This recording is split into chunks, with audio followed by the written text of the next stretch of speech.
Welcome to the Beverage Report. In our previous episode, we were joined by Professor Oliver Hart, winner of the 2016 Nobel Prize in Economics. We discussed his pioneering work on contract theory. Today, we continue this fascinating discussion, diving into his recent engagements and work on corporate social responsibility.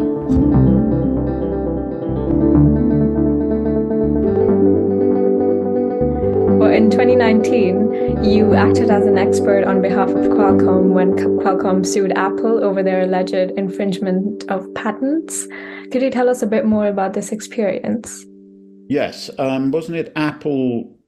So in my part of the case, I think, which, by the way, it was settled, I think on day 2 of the trial, I was ready to go out to San Diego and testify, but didn't happen.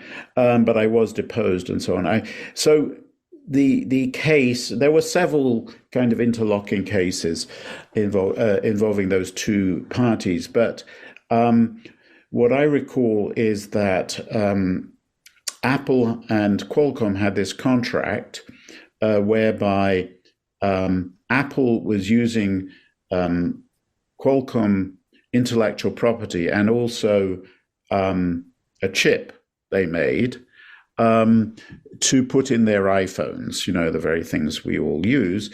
They'd agreed, I think back in 2006, this is, I may not be getting the years exactly right, but something like this, that they had agreed on a royalty sharing agreement whereby Qualcomm got 5% of the revenue from each phone.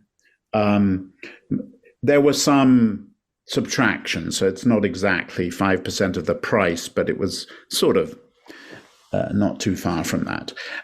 As Apple phones, iPhones became incredibly popular, huge market. What this meant was that Qualcomm was getting 5% of a very large number. And Apple decided, it's too much. We don't want to pay this much. We don't think Qualcomm deserves that much. And so they basically breached the contract. And then there was litigation. And I was hired to be an expert for Qualcomm. And from my point of view, the case was extremely simple because, there was a contract. It wasn't an incomplete contract. At least, 5% means 5%. Doesn't seem to be. And Apple had agreed to it. And the idea that later on, when it turns out you're paying a lot for something, that you can say, you know what, I want to change my mind now, I want to change the terms, seemed to me outrageous, frankly. Would they, if it had been 5% of a very small number, would they have gone back and said, you know what, we're paying you much too little. We're so sorry. We want to increase the amount. Of course they wouldn't. 5% was a sort of agreed in good faith. And the way to think of it is that, in some circumstances, the phone's going to sell very well, and it's going to be, as I was saying, 5% of a large number. In some other circumstances, maybe the phone is going to be a bust, and it's going to be 5% of almost nothing. And you're sort of averaging over all those events, good and bad. And so I thought Apple to now attempt to renege on the contract was just extreme opportunism. It's sort of like hold up. And I didn't think it should be permitted, and so it was. But it was quite remarkable that Tim Cook, the CEO of Apple, was, basically was saying, well, it's just not fair. They're getting paid too much. They don't deserve it. That it's not fair, as if somehow the contract didn't mean anything. It was settled. What it does show, actually, it sort of does, as I say, relate a little bit to hold up. If you're a big player, you can throw your weight around if you choose, and maybe get away with it.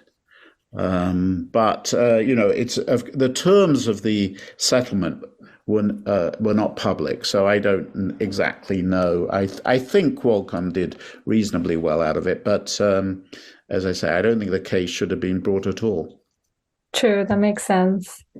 Well, we'd love to talk a little bit more about your recent work too, which is focused on corporate social responsibility and shareholder welfare maximization. You've been working on a theory for this in your paper called The New Corporate Governance. So firstly, could you describe to our listeners the difference between shareholder value and shareholder welfare maximization and why you believe the latter is better? Yes, happy to do that. Well, just a little bit of background. For the last 50 years or so, it's sort of been taken for granted, or it's the conventional wisdom in finance, law, and economics that the proper objective of a company, particularly a public company, by which I mean one whose shares are traded on stock markets, that kind of big company like Apple or Microsoft or BP. The wisdom has been that those companies should be maximizing profit, or to be more precise, market value, share price. And this is what, when people talk about shareholder value maximization, that's what they mean. Why? Why do people thought that? One of the people we can blame is Milton Friedman, who wrote an article in 1970 in the New York Times, but in fact it was also already in his book Capitalism and Freedom back in 1962, and his argument was companies should act on behalf of their shareholders. And what do shareholders want? They want to be as wealthy as possible. And that's why companies should maximize their wealth or the share price. And he argued that this is true even if shareholders are socially responsible and, for example, care about poor people, want to get, or people in regions of the world which are experiencing hurricanes or tornadoes, whatever, or poverty. He said, yeah, that of course there are people like that, and that's good, but they can do that, let's say, charitable giving by themselves. They don't need a company to do it on their behalf. So at the time, companies were, and it's still true, were giving money to charity rather than paying a higher dividend to shareholders. And Friedman argued this is wrong because, he didn't quite say this, but putting it in today's terms, we would say, the CEO of a company is going to be giving it maybe to his or her favorite charity, rather than to the charity the shareholders like. And it'd be much better if the company paid a higher dividend, and then each shareholder can decide what part of that to give to their own favorite charity. So that sort of argument won the day. And it's even enshrined in the law that, for example, pension money, let's come back to that in a moment. This is as I was saying, the conventional wisdom. Now, what I've argued in my recent work with Luigi Zingalis, and also one paper both with him and Eleonora Brocado. And by the way, we're not the only people arguing this, but we're certainly some of the people arguing it. What we've argued is that there are going to be a lot of situations where companies have a comparative advantage in choosing the socially appropriate action relative to individuals. So I think charitable contributions are not such an example. So we would be inclined to agree with Friedman on that. But when it comes, let's take a different example. Think of a company that can increase its profit and therefore its share price by dumping some waste into a river. So let's suppose that there's no law against this.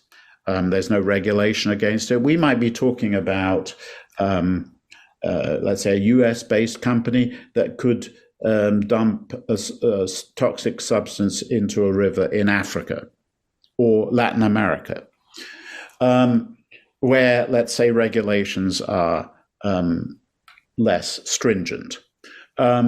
So according to, so the conventional wisdom is, if this is legal, the company should do it because it's going to increase its profit and it's going to make its shareholders wealthier. And that's what they want. But what we argue is, well, if those shareholders are socially responsible citizens, they may actually, if they were asked whether they would be in favor of a higher dividend, but at the cost of polluting this river in Ecuador, they might say, you know what, I don't want to do that. I don't want the company to do that. That doesn't make me feel good. I mean, and by the way, this is not an action I can offset. It's not as if the company makes more money and dumps the waste, then I can go and clean it up. I mean, that's crazy. Apart from the coordination problem among the many shareholders, there's also the fact that cleaning it up might be much more costly than not creating it in the first place. So if I had a vote, if the company asked me, I might say, no, please don't do that. I will put up with a lower dividend. And so, okay, that's what leads us to say that companies should be sensitive to shareholder preferences, and we call that maximizing shareholder welfare. So in this case, the higher dividend and dumping the waste would actually make shareholders worse off because they would be unhappy about this. They don't want it. And so if you're maximizing their welfare as opposed to their wealth, you might actually decide, no, we won't dump. That, in a nutshell, is the difference. So it's suggesting. So just to complete the thought, my co-authors and I continue to argue that it's appropriate for companies to act on behalf of shareholders. So some people have said companies should act on behalf of stakeholders, including not just shareholders, but workers, consumers, the local community. We don't go that far. Why not? Because companies are set up, we think, to act on behalf of shareholders. Why do we think that? Because shareholders are given the votes. These other groups are typically not. You can set up your company to give votes to workers. There are things called worker cooperatives, labor-managed firms. They exist.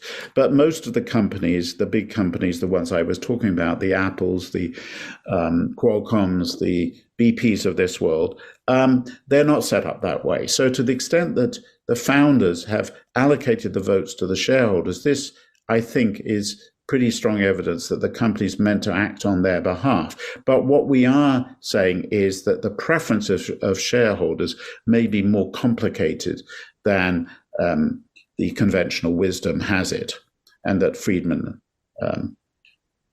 suggested. I see. Do you think that the preferences of the shareholders could, in a sense, mirror the preferences of other stakeholders? Yes, they could. And I think in some cases they will, because I think, for example, shareholders, and here I want to make it clear, maybe it's something you were coming to, but when I talk about shareholders, I mean the ultimate shareholders. So we're not talking about institutions. Many people hold shares through institutions, through mutual funds. And I don't mean them, the mutual funds. I mean the ultimate shareholders, so people like you and me. And we may, for example, care about workers, treatment of workers. And so, if the company could look after its workers a bit better and reduce its dividend, we might say, yes, do it. Interesting. And in your paper, you also highlight the use of moving beyond binary answers in voting, using Costco and its use of antibiotics in meat products as an example. So what are your thoughts on how such an issue could be approached? Yes, I haven't read the paper recently, so you've read it more recently, actually. So when you say binary, non-binary, you mean more choices than just up or down, yes or no? Is that what you mean? Yeah. Okay, so let's just provide some context. So if we're talking about Costco and the use of antibiotics in what, it's chickens or something, I can't remember what it was, but say it's really a matter of they could stop it altogether, or they could reduce it, or they could just keep going as they are. So this is yes, these choices. So just to, again, to provide a bit more context, we argue in our papers that one way to take shareholder preferences into account is to have more voting, and so we like shareholder resolutions where people would have the opportunity, say, to call on the company to stop using antibiotics because of the harm it does to the greater public. If it's the case, and that if it was if the choice is business as usual or stop, then that's something that you can easily handle in an up or down vote. If the choice is more complicated, whether we should stop partially, it's going to be more difficult, unquestionably. I mean, one way to do it is to have on the ballot those three possibilities. Let's say, I mean, could of course be many more than three, but let's suppose the main choices are business as usual, complete stop, or a partial stop, which is sort of laid out. And so those are the three possibilities. You could have, ranked choice voting. I mean, just as we do for political candidates, some people argue.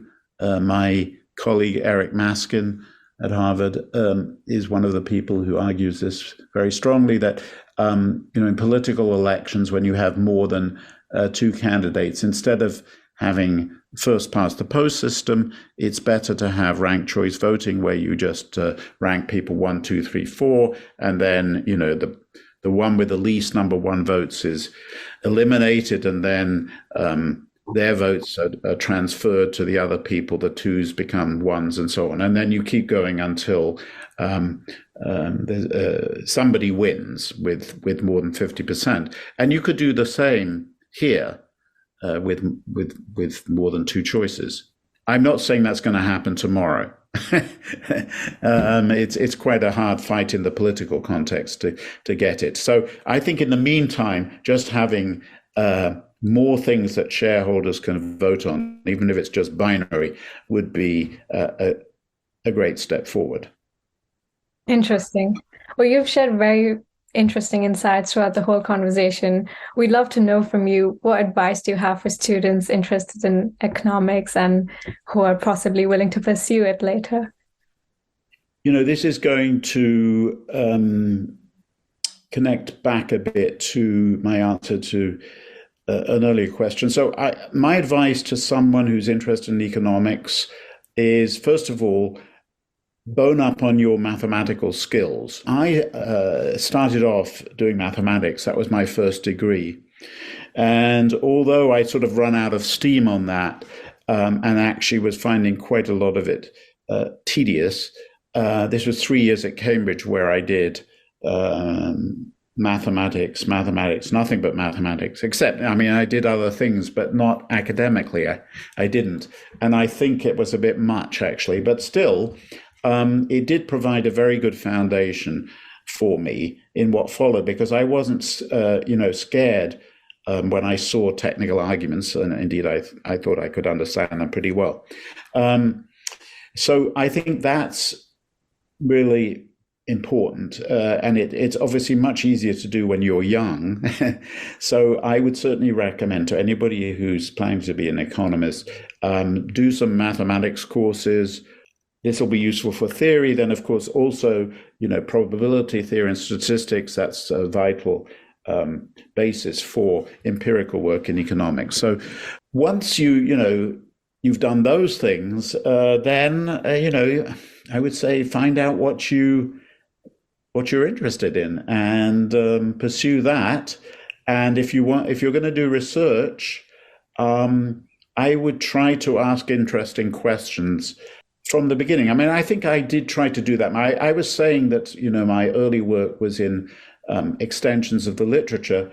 That's true, but I was still, I think, trying to ask some interesting questions. I think certainly when you're doing a PhD, what I always tell students is, or, if they ask me, is don't aim too low.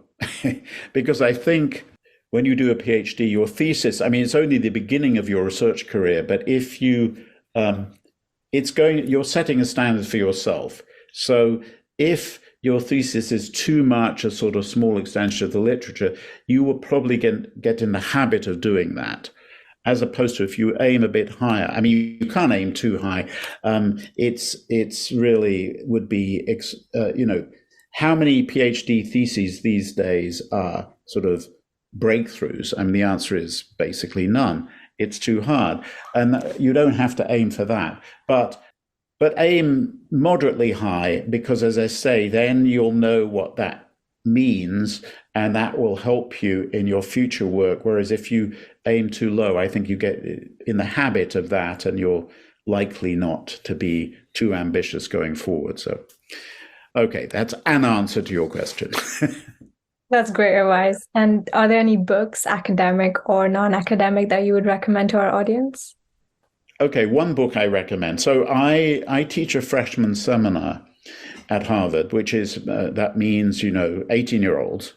And the way Harvard, the way the American system works, as I'm sure you know, is it's less specialized. So these are people who may not have been exposed to much economics. They will do some economics at Harvard, whatever they're going to specialize in. But several, it's a small discussion group of 12 people, and they come from all backgrounds. And some of them are planning to major in economics, but some are not. Anyway, a book that I have on my reading list that they all read and we discuss at length is John Stuart Mill's On Liberty. So I think this is a book I would recommend to any budding economist, because it's really, lays out, I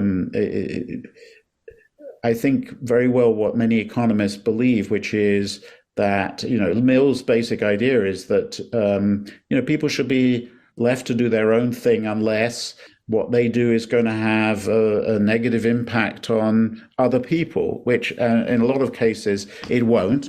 And so we shouldn't interfere too much. And it's amazing that he wrote about this so brilliantly, when he did, which was, can't remember the date exactly, but 1800s. Anyway, but it still stands up extremely well.